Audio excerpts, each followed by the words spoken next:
Este relato de experiência tem como título Aprendendo a Ler Histórias em Quadrinhos com Meus Alunos, Reflexões sobre Alfabetização e Letramento no Ensino de Arte. É de autoria de Douglas Brito de Pinho, mestrando do Programa de Pós-Graduação em Ensino em Educação Básica da Universidade do Estado do Rio de Janeiro, sob supervisão de Cristiane de Faria Pereira Arcuri, professora doutora do mesmo programa. Esta apresentação relata uma reflexão desenvolvida a partir de uma prática realizada em uma aula de arte com histórias em quadrinhos, numa turma de sexto ano do ensino fundamental, numa escola da cidade de São Gonçalo, no ano de 2025. A proposta é discutir como a alfabetização e letramento, conceitos que se complementam, podem ser observados e ampliados por meio da linguagem dos quadrinhos, que mistura elementos verbais e visuais.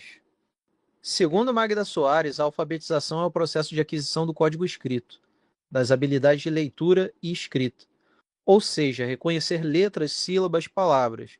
Já o letramento, conforme a mesma autora, é o estado ou condição que o indivíduo ou grupo social adquire ao se apropriar da escrita em seus contextos sociais, indo além da decodificação. Transpondo para os quadrinhos, podemos considerar como códigos os elementos da linguagem visual, como ponto, linha, forma, cor, direção, escala, movimento, elementos que estão presentes na habilidade EF69-AR04 da Base Nacional Comum Curricular Brasileira. Para pensar o letramento com quadrinhos, podemos trazer o quadrinista Will Eisner e sua afirmação que para compreender uma imagem é necessária uma comunidade de experiência, um conjunto comum de associações entre imagens e significados, compartilhados entre autor e leitor. O trabalho com essa comunidade de experiência é uma ação de uso da linguagem, que se liga a contextos sociais de um determinado conjunto de pessoas que pode ser pequeno ou amplo. A pesquisadora Lúcia Santaella aponta para como o código escrito historicamente se mesclou a desenhos, diagramas e fotos. O ato de ler também se expandiu para outras linguagens. Por isso, as histórias em quadrinhos possuem uma potência como instrumento em sala de aula, pois podem oportunizar o desenvolvimento e amadurecimento dos alunos em suas capacidades de operar a leitura e a criação, utilizando mais de um sistema de códigos de modo concomitante. Sobre a experiência prática, a turma de sexto ano na qual ocorreu a prática de leitura apresentava características heterogêneas. Alguns alunos tinham mais familiaridade com HQs e outros menos. O percurso metodológico da aula incluiu uma conversa inicial sobre a linguagem dos quadrinhos, e em seguida uma leitura coletiva de histórias curtas da Turma da Mônica, realizada no auditório da escola com auxílio de um televisor para projetar as páginas ampliadas.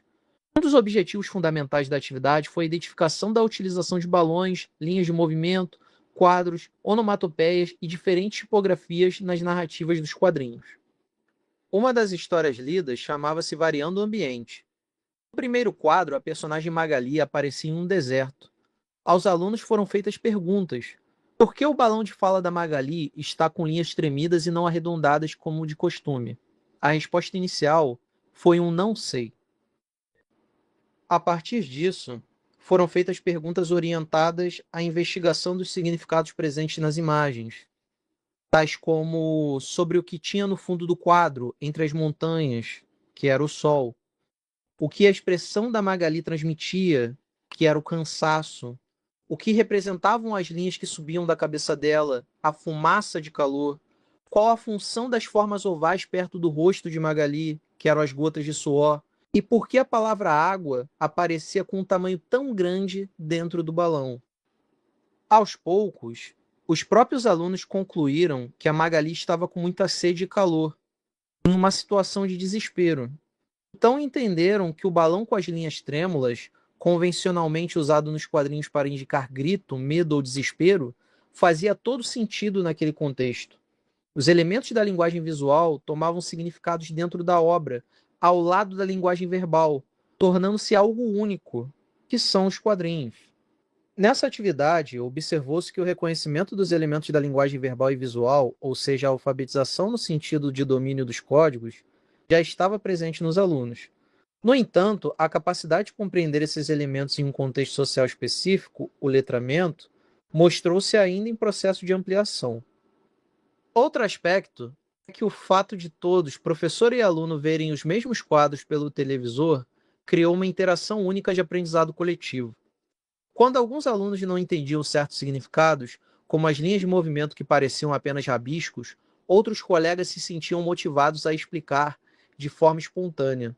Essa troca entre pares, com palavras próprias, mostrou-se mais eficaz do que uma transmissão tradicional vinda unicamente do professor. As trocas aprimoravam e desenvolviam a habilidade dos alunos em ler as histórias em quadrinhos cada vez com mais qualidade.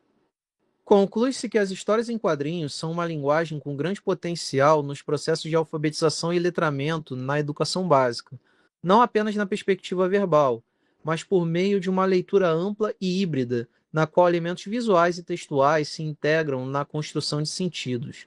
A experiência evidenciou que essa construção pode ocorrer de forma coletiva em sala de aula, ampliando a chamada comunidade de experiência proposta por Eisner. Para além do aprendizado da turma, a prática também representou uma oportunidade de aprendizado com a turma, mostrando que professor e alunos aprendem juntos.